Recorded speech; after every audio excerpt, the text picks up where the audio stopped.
Assalamualaikum warahmatullahi wabarakatuh. Selamat pagi dan salam sejahtera. Salam cerdas dan bahagia untuk Ananda Ibu dimanapun berada. Tetap semangat di rumah saja. Semangat untuk belajar. Belajar dan belajar, walaupun di rumah saja. Di pembelajaran sebelumnya bersama Ibu Sunarsih dan telah menjelaskan tentang pengertian, tujuan, fungsi, ciri, menyimpulkan teks laporan percobaan yang disampaikan melalui video di YouTube, WhatsApp, aplikasi Zoom, dan Google Classroom. Pengampu video kali ini bersama Ibu Naima dengan materi menelaah struktur dan kaidah kebahasaan teks laporan percobaan. Yuk simak penjelasannya. Tujuan pembelajaran yang kita harapkan pada pagi hari ini adalah menganalisis struktur teks laporan percobaan. Yang kedua, menjelaskan ciri-ciri kebahasaan teks laporan percobaan. Struktur teks laporan percobaan. Teks laporan percobaan dapat disajikan dalam dua bentuk. Yang pertama, bentuk paparan, biasanya menggunakan teks deskripsi dan teks eksplanasi. Yang kedua, bentuk sistematik, tersusun seperti membuat karya ilmiah. Struktur teks laporan percobaan dalam bentuk paparan adalah dua bagian, yaitu umum, berisi pernyataan dan klasifikasi. Yang kedua, uraian, penggambaran secara rinci. Struktur laporan dalam bentuk sistematik diantaranya adalah sebagai berikut. 1. Judul. 2. Tujuan. 3. Alat dan bahan. 4. Langkah atau prosedur kegiatan. 5. Hasil percobaan. 6. Simpulan. Kaidah kebahasaan teks laporan percobaan. Yang pertama, ciri-cirinya menggunakan sinonim dan antonim. Sinonim adalah persamaan kata. Antonim adalah lawan kata. Contohnya bisa Ananda lihat di sini. Yang kedua, menggunakan kata bilangan atau numeralia. Yang ketiga, menggunakan kalimat perintah.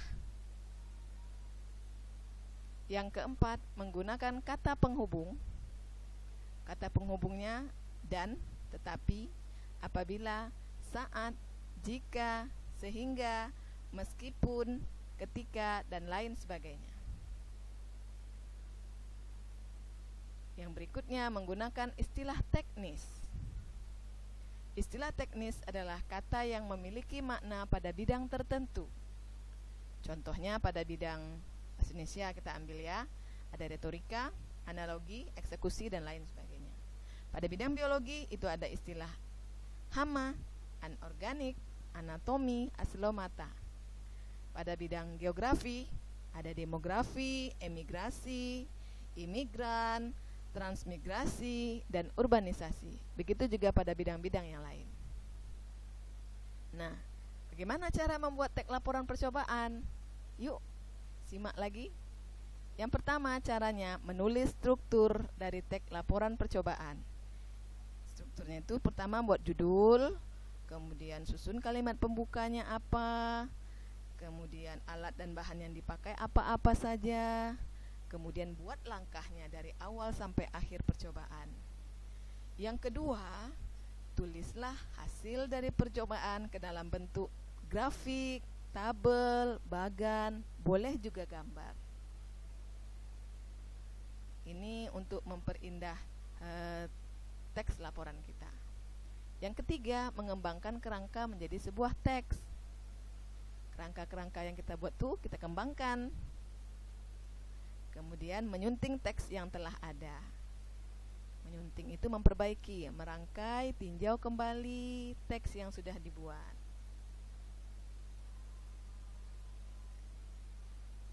Contoh teks laporan percobaan. Struktur pertama, judul, membuat tinta tidak terlihat. Ini judul ya, bagian yang pertama. Yang kedua, tujuan. Bisa 2 tujuan kita buat, boleh 1, boleh lebih. Di sini ada 2 tujuannya. Yang pertama, tinta pada umumnya yang kita gunakan bersifat terlihat. Misalnya pulpen untuk menulis buku. Nah, pernahkah kamu menemukan tinta yang tidak terlihat? Kedengarannya sangat unik, bukan? Kamu dapat membuat tinta tidak terlihat dengan bahan-bahan yang sangat mudah untuk didapat, untuk menyampaikan pesan rahasia kepada seseorang misalnya. Yang berikutnya, alat dan bahan. Alat dan bahannya adalah lemon, air, sendok, mangkuk, cotton bud, kertas putih, lampu bohlam.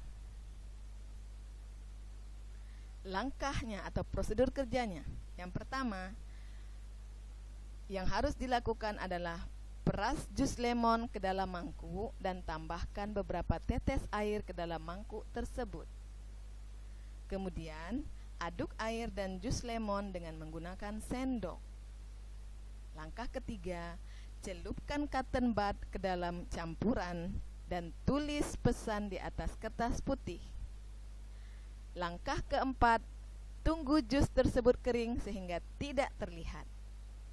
Langkah kelima, untuk membaca pesan tersebut dapat dilakukan dengan memanaskan kertas yang dipegang dengan mendekatkannya ke bola lampu. Hasil. Setelah langkah di atas selesai kamu lakukan, kamu berhasil membuat tinta rahasia yang tidak terlihat. Kamu dapat menyampaikan pesan rahasia ini kepada teman-temanmu dengan cara menggunakan tinta yang tidak terlihat ini. Ini merupakan salah satu reaksi kimia. Kemudian bagian yang terakhir adalah kesimpulan. Kalimat kesimpulannya adalah, jus lemon adalah senyawa organik yang bisa teroksidasi dan berubah warnanya menjadi coklat ketika dipanaskan.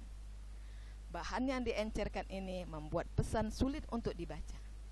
Dengan demikian, tidak seorang pun menyadari keberadaan tulisan itu sampai dengan tulisan tersebut dipanaskan dengan cara mendekatkannya kepada bola lampu. Zat lain yang bisa bekerja dengan cara yang sama adalah jus jeruk, madu, susu, jus bawang, cuka, dan anggur. Tinta tidak terlihat juga dapat dibuat dengan menggunakan reaksi kimia atau melihat cairan tertentu.